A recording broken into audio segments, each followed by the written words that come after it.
Welcome to Faith Over Breakfast. You are listening to a podcast by Pastor Eric Siepen and Pastor Andy Littleton.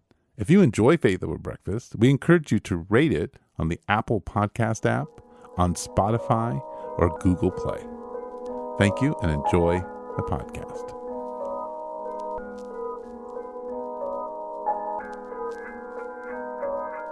Welcome to Faith Over Breakfast. My name is Eric Siepen, and across from me is Andy Littleton. We are pastors in Tucson. I am pastor of the Village Church, and Andy is pastor of Mission Church. And we just had a conversation about church and state, a little bit Roe versus Wade, a little bit what does it mean to be a follower of Jesus in this time. Yeah, little hints of things like, the conversation about race. We touched for a second on taxes. There was some environment. Yes. There's so many things. It was a packed podcast, and I would like to give a few, not warnings, but a couple things about how our podcast works. One, neither of us spent any time thinking about this up to this point, other than this was the subject we were going to talk about. We have thought about it. Yes. But we don't script. There are no show notes. We wanted to, and so neither of us opened up our Bible and wanted to walk you through all of that. We just wanted to have kind of a natural conversation. Yeah, it's not a teaching or Bible answer podcast. No. It's the premise is we sit down at a breakfast table as we would on any given morning. We might meet up and just talk through a thing and invite you to sit with us. Yeah, and we're having a friendly conversation about it. So that's the first thing. The second thing is we're not this is not what the Village believes. This is not what Mission Church believes. And it's probably at some level not what Andy or Eric believe. We're just working it out, so you get to hear us work it out and talk out loud. And we really want you to be part of that conversation. So if you have like a comment, or you're like, hey, I didn't understand this, explain that more. Eric, I think you're wrong. Or Andy, that was great. Could you tell us more about that? Send us an email at faithoverbreakfast@gmail.com. And we'll happily either engage you personally on it, or maybe it's another show. Yep. All right. Thanks for being willing to sit with us in a space like this. I still tend to be surprised that folks go, you know what? I just want to hear what Andy and Eric had to say. So thanks. It means a lot. Thank you very much. All right. Hey. How are you? You haven't fully adjusted to our 7 o'clock podcasting time, have you? No, I have not fully adjusted to it. And yeah, it's okay. I could have been here on time, but I made choices. Yeah. Choices. Like coffee. That was a choice. It was like, well, I'm going to either have to have Eric make me some, or I make it right now. Well, it was there. It was kind of like, or I go stir it and go to the kitchen instead of just throwing clothes on and running straight out the door. And then when I did that, I was like, I think I also need a yogurt parfait. So I should eat something. Right. Choices. Yeah. Choices. Our life is full of choices. It really is, Eric. This feels like an intro. This feels like a setup. I have no idea where we're headed, but it feels like you're just going to give us a little talk about choices. You're going to say, well, Andy, our life is full of choices. Yeah. Good choices, good feelings. Yeah. The Patty Siepen. Yeah, the Patty Siepen. So we have like a lot to talk about in a number of podcasts. I see that our what I would like to call her is maybe our producer or our assistant producer. I don't know, but she certainly brings up a lot of ideas for us to talk about. That's Colleen Gilchrist. Yeah. Great. Give her a little shout out. Great stuff. So we had said something about she mentioned wanting to hear from pastors on the Roe v. Wade stuff, and we had talked about it.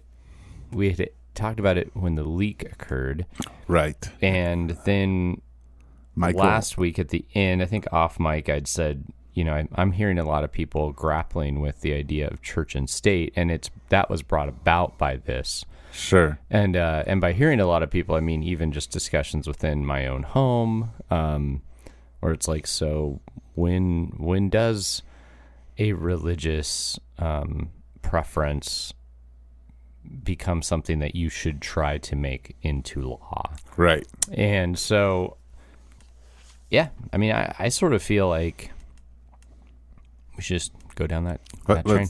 Let's go down that road. Yeah. And see just, where it leads us. And what were some of the, so Roe v. Wade, she wanted us to talk about women in ministry. She wanted us to, let's wait. Church and state. No, we're not going to do it all in one. Yeah, but that's a bit much for Eric. I just admitted to you I barely got here, man. Let's not. Don't. I'll just hit play in my brain and start talking. Perfect. Yeah, do it.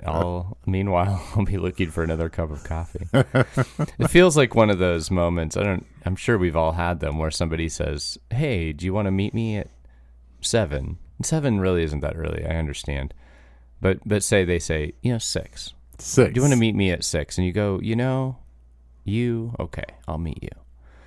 And you really fight to get, but you barely make it. You roll into the, wherever you're meeting them, McDonald's, say it is, and you order the McGriddle and a coffee, and you sit down, you get that first splash of coffee in you, and then they just say, I've got something on my mind. I just want to have the listeners realize like how deep your voice has gone. It's very obvious that maybe you have just rolled out of bed.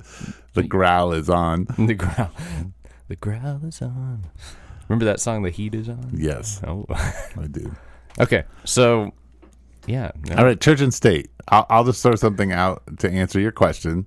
Oh, you're really quickly already. Wow, here comes the answer. Well, let's just at least start with this, and maybe we can deconstruct it. There is no religious preference because everyone has a religion. So civil law, civil practice, that's a religion. So I say to you, keep your religion out of politics, Eric. Yes, well, that's a religion. Okay. You have organized your life around a particular principle that people should keep their particular principles out of your particular principles, which is an outworking of your belief system. Yeah. I mean, that's always competing belief systems. Yeah. That's what we're dealing with. So we need to at least understand that, and that there is no such thing, even though there is a wall, a metaphorical wall between the church and state. But it is the church, meaning you don't want to institutionalize the church. Right. So, and I tend to hear people, who will, and it is good to look back at history and say what the intent of this was. This was to protect really more the church.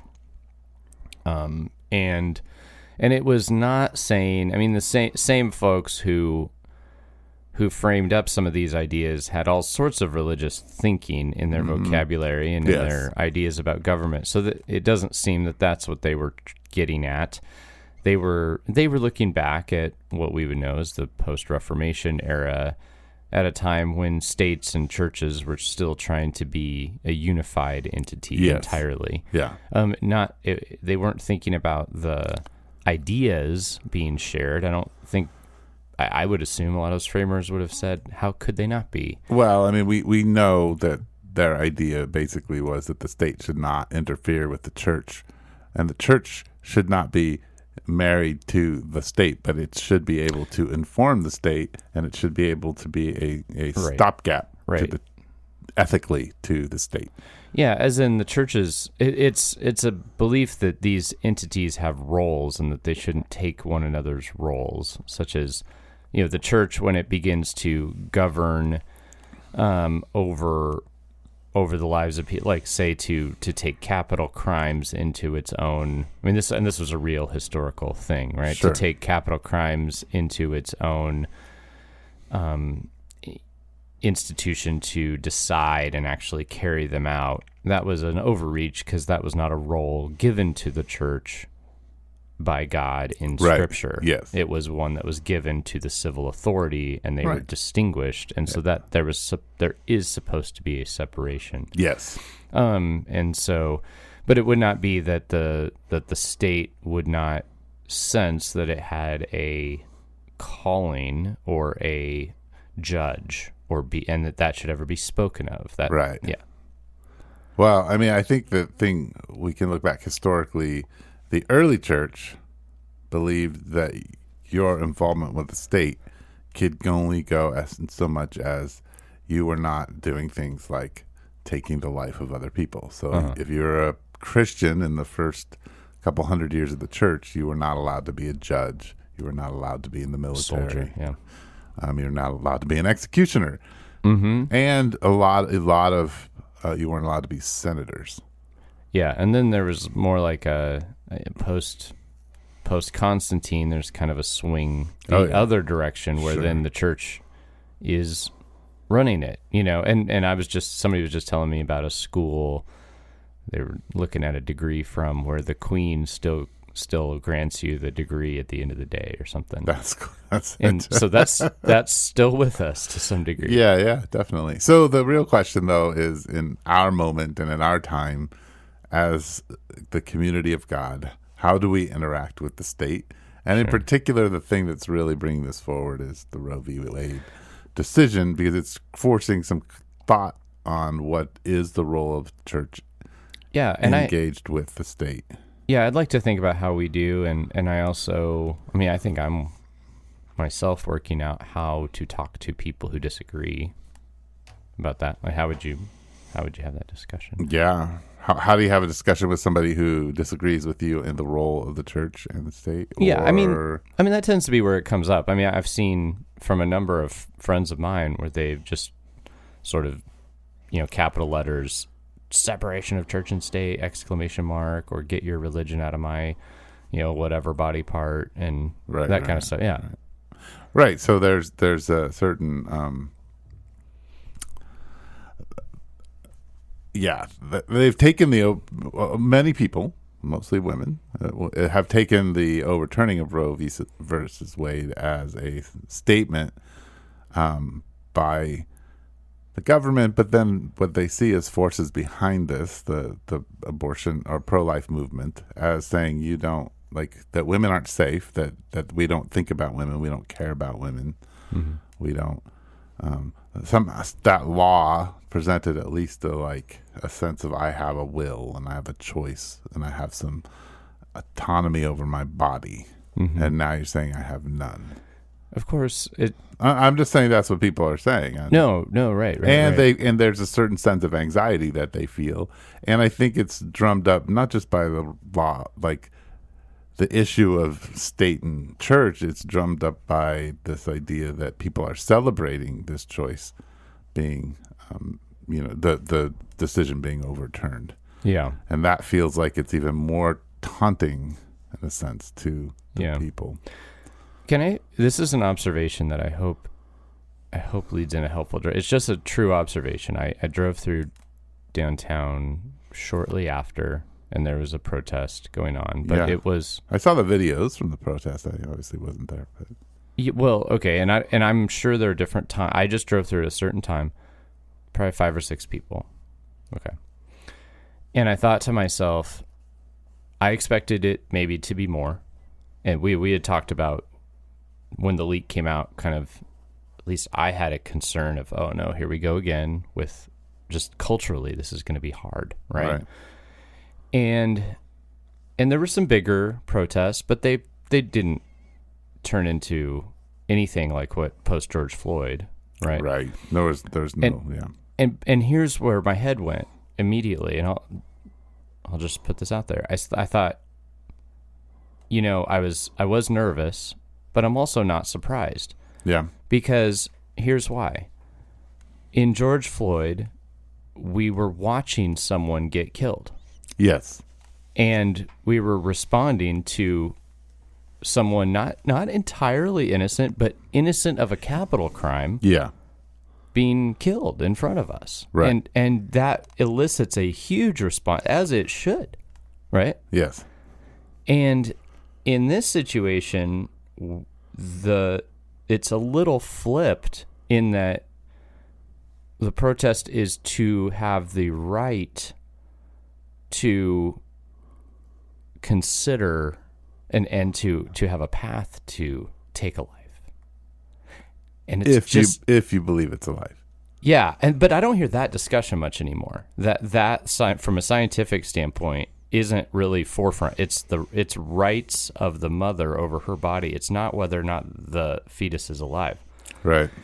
And I thought to myself, it is just hard to drum up as much support for this as it is what we saw in George Floyd. Like, to save lives versus to fight for the rights of someone to determine things about the life of another creature.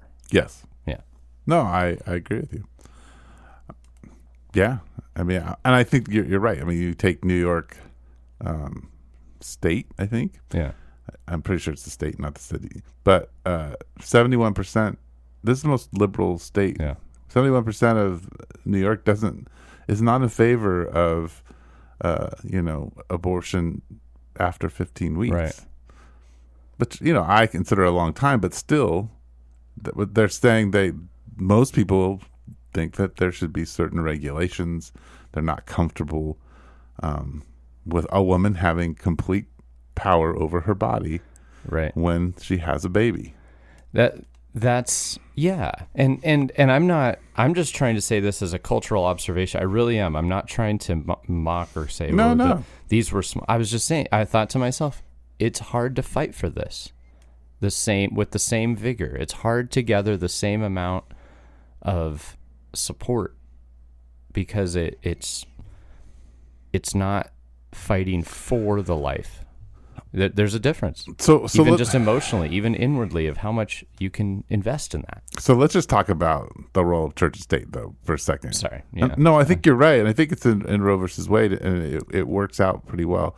I think, number one, it's okay for us to be in the state. It's okay for you to be a senator. It's okay for you to be a policeman, a fireman, a congressman, a state representative. These are good places to bring, if you're a follower of Jesus, to bring the gospel to bear on all the different decisions that are being made. And I should say, as is it with if you are not a Muslim, if you are a Hindu, if you are, yes. We live in a culture that is supposed to be designed on compromise. Pluralistic. And pluralism. It's secularism. And tolerance. Yeah, and tolerance. And I've gone into this a little bit in my church, but from what I can gather, secularism, maybe that idea was amplified by our own Saint Augustine.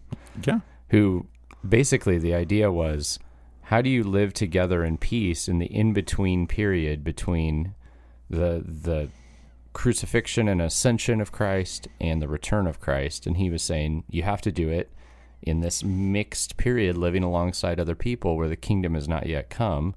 And that's the seculum, or that's secularism. So that's, from a Christian standpoint, you're actually called into that compromise at this time. Yeah, I would agree. So, I mean, that's... So you shouldn't expect to have full-on power, but you should bring your ideas and beliefs to the table and I want to say what has happened, because we live in a nation that is full of people who claim to be people who follow Jesus, right? Even though, and that's a thing, Even if once you work the stats out, it and begin to talk about behaviors that goes way down. But here's what I think's happened is that Platonic and Gnostic thinking has infiltrated evangelical thinking and theology, Orthodox theology, over the last 200 years. I mean, since the beginning of our country. And so we have a very disembodied theology as a people. And so what we have done, and the reason that the abortion issue is even an issue in our culture, is that I think the church has chosen a very disembodied theology. And so we don't have a theology of body, like together, soul and body, that brings a value to both, right? And when you don't have that, it's easy to separate what's happening inside of you and what as not being as important. Like your body is not the image bearing part. It's your soul, it's your spirit, right? And which are part of the image bearing thing, but they're intertwined with your body. And you're going to raise from the dead in a body. not going to wander around in a spirit. I'm not going to, my spirit's not going to intertwine with your spirit during the resurrection, and we're going to goodness. Our mist is going to go back and forth between. No, you are going to have a body. I will recognize you. Right. You may look different, but I will know you are Andy, and I will be able to touch Andy and hug Andy and be happy to sit and chat and laugh with Andy. You think we'll podcast? I think we will. I'm thinking we're podcasting. Let's go. I think that's so. When we have that kind of theology, what happens in our bodies matters. Yes. And so we haven't brought that into the public square. In fact, we've moved away from that. So we don't have a lot of ground to stand on. So the other stream, I think, in the last 100 years, maybe even the last 75, is that we've chosen a very simplistic black and white theology in our dialogue and philosophy. So when we talk to people, we have a disembodied theology, and we start with the idea that killing your baby is murder. Sure. Yes. Right? Which is true. Don't hear. I mean, you are killing a human being. I'm not saying you're not. But when you start with that. This is like the only point of dialogue you're having with these folks. Right. And internally. Yeah. Yeah. But when you go into church and state, when you are a person bringing the kingdom to bear, your job is to bring as much of the kingdom value as you can. Yeah. I fully agree with this. So there's where I stand on all. I mean, what is the church's role? The church is to support the people who feel called into public service, to support the smaller government of their neighborhood, and then outward as best they can. And I would say the church's role is to disciple people thoroughly, and the church's role is to govern itself on higher and spiritual principles, so that people are shaped and formed to be excellent citizens out in the public sector, where they will also participate. Totally agree, and really give them an embodied theology, so that they can invite people to actually take what's happening in the present as something that's important, and not something they can just separate themselves from. To piggyback on that a little bit, so lest we come across as kind of lecturing people who disagree, which I hope we don't, because we are primarily going to be talking to church people by nature of this podcast. Probably the biggest hurdle that I see, I think you're saying this, but our interaction in the public sector tends to be on select issues that we are very vehement about, and we've given folks no other context for how our thinking brings to bear on other issues, very little, and we're extremely, extremely inconsistent. Yes. So some people might believe that Christians are for small government because conservatives are, for example. Right. But Christians will be for small government when it comes to taxes, and for big government when it comes to abortion. They want the government to be extremely involved in monitoring and making decisions around that, but then they will argue for small government over here. So the consistency is something. Now, I'm sure there are plenty of thinkers who are consistent on that, but I'm saying the way it can come across is that you will only argue for these principles when you want to, or that conservatives might say my body, my choice when it comes to vaccination, but all of a sudden when somebody says my body, my choice when it comes to abortion, they'll say never, and that there's the things are way oversimplified and not really brought to bear. And then I think that if our culture around us were accustomed to seeing a consistent ethic to where we didn't fit in categories, but we could look at something like the killing of George Floyd or war or abortion, and we could speak consistently about life and death. Yeah. I think that would change the dynamic. And I've also noticed that I think our friends and neighbors want to hear how our faith would come to bear on things. I think they are far more open if we would speak about it more often. I was in kind of a forum had to do with the environment in this case. And for me, I've thought, there aren't too many spaces where people are inviting Christians in to speak, but in the environment, there's such a felt need, at least in our cultural context, for people to take care of it, that folks are inviting Christians in. They're saying, please care too. Please care with us. So since that's happening, and I thought, in fact, I have tons of scriptural imperative to care about the environment. It is God's creation.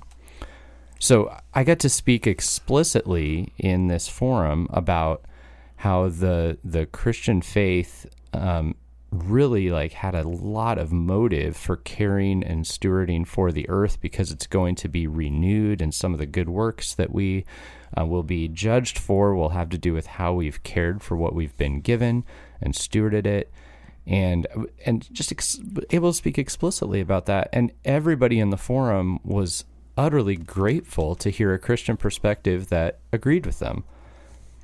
Now, if we were spending more time having those discussions too, then in the moments of disagreement, we wouldn't be coming out of left field. Right. Okay. So rant over. No, I think you're right. I think that's very true. I think one of the things that we are afraid of as Christians, culturally anyway, is that having things taken from us. So there's a real fear. We're fear-driven. Do you think is it Christians, or are there a ton of Christians in the group that are afraid of having things taken away? Is that just a particularly Christian thing? I know a lot of Christians who are afraid of having things. Yeah. Well, I do think it has to do with Christians, because I think they believe that the state is out to remove their faith, or to make them second-class citizens. There's a group, to take away their rights. There's a group, a large group of Christians who, and I know theologically we're not quite there, probably either one of us, but there's a large group of Christians who would believe that there's a unique role for the United States in the plan of God. Yes. And that because of that, there's an attack on that, and they have to fight to hold on to it. Yeah, and I also think that there's this, I think a simple version of it is our dollar bill says, "In God we trust," and they're trying to take that away. And they're not, yeah. But the idea is that a nation says we trust in God and we commit ourselves to God in some level, and then we live lives that don't demonstrate that we're going to be judged, and that God. Unless Christians stand up and address all of these particular moral issues, God will judge us, or is in the process of judging us. I have a question. Yes. Is our dollar bill a breaking of the commandment to not take the Lord's name in vain? I don't know. Because the way that I read that commandment, I've spent some time thinking about this, to take the name of the Lord in vain is it's not less than swearing, but it's way more. It would be to claim, to view, and hold God deeply in your heart when your actions show otherwise. It would be like saying to somebody, I love God, I follow him every moment of my life, and then turn around and do something that God has commanded you not to do immediately. That would be taking the name of the Lord your God in vain. It was vanity what you said. It didn't translate. That's certainly. So are we actually, by having this on our dollar bill, guilty of breaking the commandment? It could be. I mean, in some ways, you could use. That's Jesus. the Christian argument for taking it off. That's what I just gave you. Or you just be your yes be yes, your no be no. Your trust in God be your trust, or don't. Maybe we should say, in God we consider trusting. But I mean, yes, but theologically, why everybody else? I mean, they believe that if you make these statements and that this nation was founded in an ethic, and then when you leave that ethic, there's a judgment, and there's a real, and the lining up with Israel and all that. But so there's some interesting state issues of getting involved. But I don't know. Most people like me are like, okay, I'm out of control of those things. But what is right in front of me is that I have friends who go to the Village who are really excited about Roe versus Wade being overturned. And then I would say in particular more women than men in my church feel at least saddened by it being overturned, or a sense of not being safe in general. Not maybe them individually, but like a statement about women. That there's just kind of a disregard for the impact that this decision has. We would have people in both situations too. And so for me, it's so on both sides. I think philosophically you have some major problems, because if you look at Roe versus Wade and you say, oh, this is making a statement about women and not being taken care of, having it being overturned, and really believing that women need to have autonomy over their bodies, then you have theologically and philosophically a problem. Name it. Well, the problem is that the human in you is not separate from you, and you lose some of your will when you have a baby in you, no matter how that got there. That baby now also has a will. There are two wills there. And whether it can exercise the will or not, I mean, this is the same problem comes into play with somebody whose brain is non-functioning it's God is present with them. Like, they are in the presence of God. Well, and we're called to protect the vulnerable. Now, I also think the Bible, when it comes to living out life, if you just want to look at it from the Old Testament, because the New Testament looks at things a little differently, but it seems that in the Old Testament is where we wrestle with things a lot of times, it's very pragmatic about life in the sense that, especially in ancient time, it's just dirty and messy, and so, killing someone in certain circumstances ends up with animals or all these kinds of different consequences for different levels of things. In particular, forcing when a woman miscarriages because of violence or things like that. So it's just weird. It's it's dirty. Yeah, we just read. We're in Judges, and we read about Ehud. I mean, there's the whole double-edged sword, really really big, chunky king that got killed, fat guy, and it's not. There's no lament at the end of it at the loss of his life. No, it's just messy. He died and he got carried out. Yeah. So I think our job as a community of followers of Jesus, and then what we're supposed to be saying to the state is like, you need to take care of women, which the state has not done well, and you need to take care of the babies in the women, and men need to be held accountable.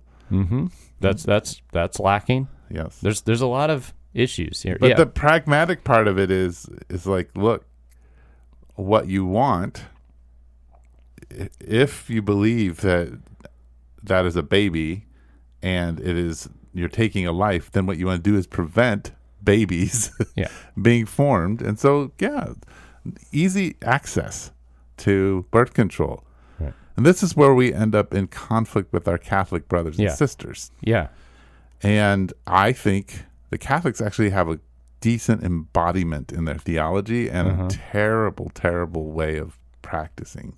Yeah. I mean, I think they are the force underneath the pro-life movement, not the evangelicals. Right. And they're also anti-birth control. Right. By and large. By and large. And so I think if we had two streams as a culture, as a community of people, is let's get affordable birth control and affordable medical care for women, and let's fight for the right for the unborn and to help them make it into this world. Yeah. Why would you guess, or what do you think is the difference? Why are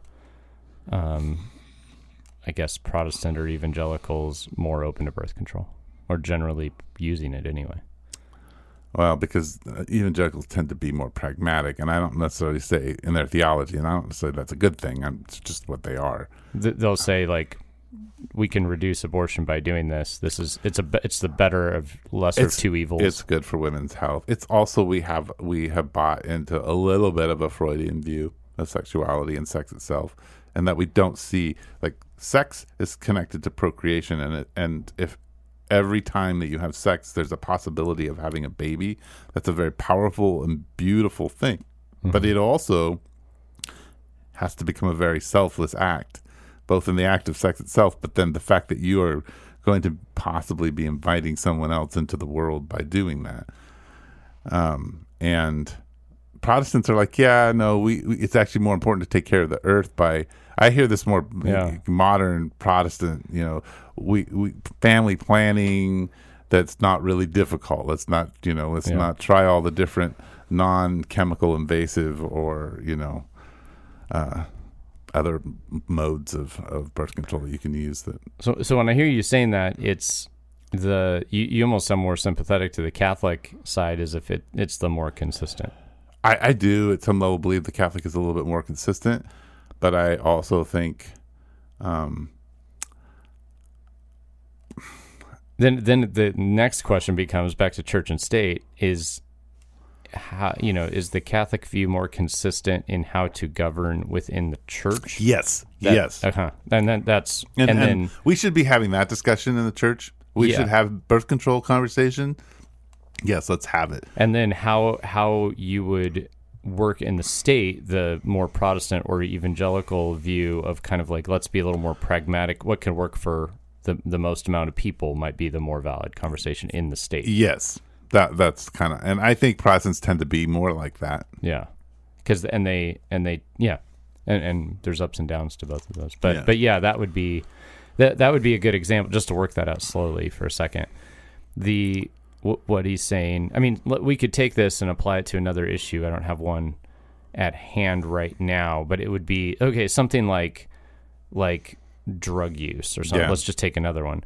There might be the conversation within the state that you could go in and go, you know what, like, let's legalize marijuana because the illegal selling of it is more problematic than the legal selling of it, or something. Yes. That's a pragmatic concern, and you might as a believer go, in this shared space, this is the best method. Yeah. And then you might come over into discipleship with somebody who is, they go home and they're getting stoned and they can't really engage with their family. Right. And you say to them, you need to stop. You know, that you need to lay your idol down. Now that you can't have that conversation in the state, but you could come into the church, especially in a particular situation, and say, you should not do this at all. Yeah. Well, I think the interesting thing about this church is you have two things happening. One, you have mercy and grace. Yeah. And you have a lot of regulation. Yeah. Right. But one flows from the other. The gracious being included by grace leads to taking, you can be far more detailed in your desire to obey because of grace. Yes. Yeah, and that is what changes, is that there's an embracing of people even in their failure and their brokenness and their humanity, and a call to be more like Jesus, not a set of rules to follow. Right. But there is, if you look all the way through the New Testament, in particular in James and in all the Pauline epistles, there's a lot of, hey, don't do this. This is the way of the flesh, and this is the way of the Spirit. You see that in Ephesians 5 is just one of the famous ones. The first half of it, the first 20 verses. And those books always begin with a long discourse on, we're even having this conversation because of your inclusion into the grace of God by the work of Christ. Yeah. So that being true, you having received that, how now should you live? Yes. And that's a big part of it. And so that is the question, to bring us full circle, of what we're trying to figure out, is that as kingdom people, what is our role in the state? And I think, look, the abortion issue and Roe versus Wade and a woman having a right to choose and the humanity of a child, it's not going to have a perfect solution in a pluralistic world. Right. And you cannot force your view on me, and I cannot force my view on you. We have to learn to compromise and not hold them as doctrine. Right. I can't say that I have to have this thing, especially when we're talking about these issues. And you're talking about holding as doctrine something, or a civil law. Yes. Yeah. Yeah. I mean, it's fine within the kingdom of God for us to look at each other and say, you know what? A baby is a human life, and a baby that is taken is being killed. And if you kill a baby, the people participating are at least accessories to murder. Mm-hmm. Okay. We can say that internally, but abortion is an ancient thing that has been going on since the very first century and before. Yeah. The church is what has said, no, these children have dignity, right. And that's what we've been saying, and we've been saying it over and over again. And if you think that there are more abortions now per capita, there aren't. There aren't. Yeah. The percentages are much lower than they were. We should be having a similar discussion about war, though, shouldn't we? Yes. Yeah. Yes, we should. Yeah, that is a life. It is, and it is taking of a life. And that is, at its core, killing. Yeah, that's not, you can't just, it's not just a byproduct. So it shouldn't just, my point is it should be more holistic of a discussion, not just aimed at one thing. Well, and I think when you think about war, the messy part of war is, okay, so I'm a state, and inside of our state, there's a lot of corruption. People are being taken advantage of. People are being thrown in jail. People are being murdered.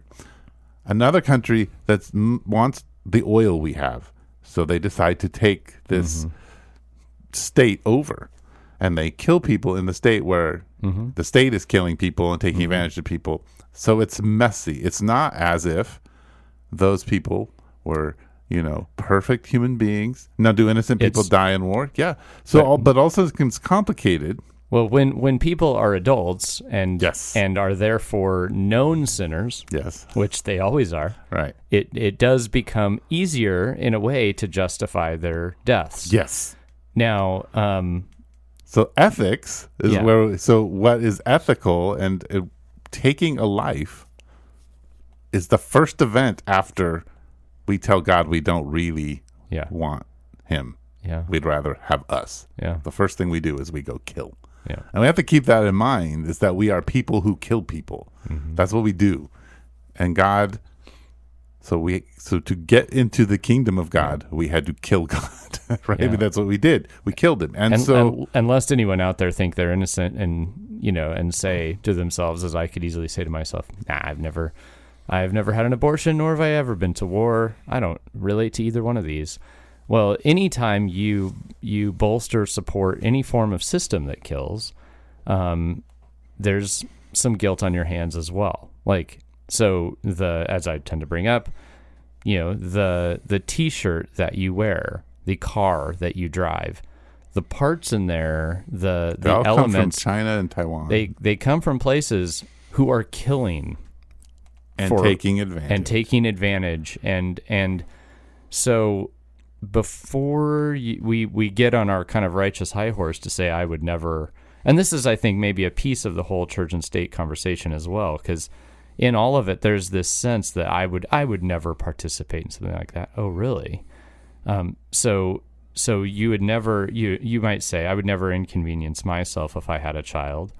If I had a child, I would deal with it and I'd have that baby. Well, would you make your own clothes so that to make sure that you don't jeopardize the lives of people? How many degrees of separation are you willing to accept? Right. Yeah. No, I think, and to go back to what we were talking about slightly earlier, like in country form, like countries have sovereignty, but and so Ukraine and Russia right now, that's going on. What Russia's doing is wrong. Yeah.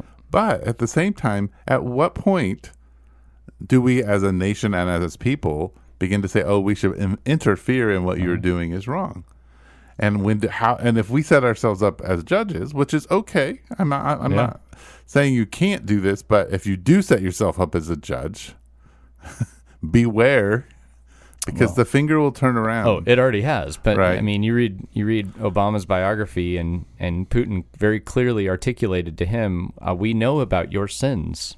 Don't think you have a high horse to come in here and tell us that we can't take land. That's like your invention, not your invention, but it was like you've done that many times. Yeah, was his point. Yeah, and so it's interesting. Right, and so I'm trying humility. Yes, humility is a big part of it. Humility and realize when you come from a standpoint of being, we are righteous.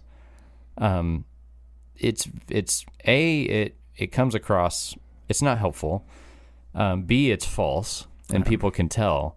And I don't think it helps the cause. Yes.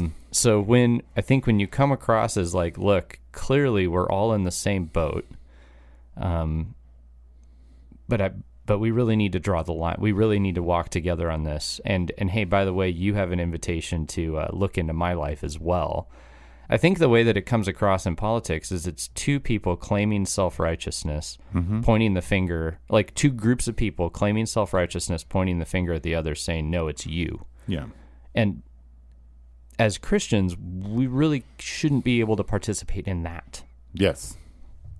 Yeah, well, I think a couple of things. One, St. Patrick, Christ in front of me, Christ next to me, Christ in the eyes of those who see me, Christ in the ears. Like, I have to be Christ. And where was Christ? In the place of people hurting and listening and knowing how people were experiencing him. And I think the message of politics and the message of the dialogue that's happening from the CNN to the Fox News to all that's sort of the noise is a power game. Yeah. It has become to a place where who will have power and how do you have power? And if you have power, then you can enact what you want. Yeah. Not what's best for the people.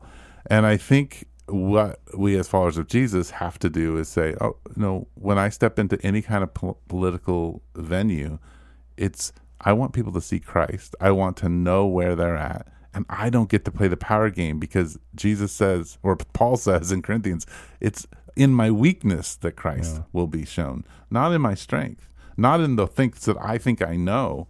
So I need to be in places where Christ can come forward and do a good work. Does that mean I need to have educated positions and thoughts on things? Yes, but I can't use them as power. And I need to be conscious of the people, even in my own community and church, who are struggling, even though maybe I'm not struggling with a particular idea, from the environment to Roe versus Wade, to taxes, to how we deal with poverty, all those things. You could put, public health issues around race. And reparations. Yeah, all justice, those things. Yeah. Yep. So that's a lot. And wow. So we figured it out. Well, I mean, I think I have. I need to be Jesus. That's about as far as I can get. It feels like so I think to recap, what we're saying is everyone in their public life is formed by their beliefs. Yes. To say that those things are separate, it's not the case. Even people who would claim no religion at all are formed by a set of beliefs that they are bringing into the public sphere. So that will happen, and in fact, the more robust and healthy those beliefs are, the better. So as far as we are concerned, what we are saying is it's the Christian church's role for within its people to disciple people deeply so that they are well-formed folks who go out and make a positive, they are a positive presence in their community. Especially, you mentioned levels of politics such as the neighborhood, and which is very true. We should be very present in the lower basic, levels of politics that actually engage our neighbors. Right.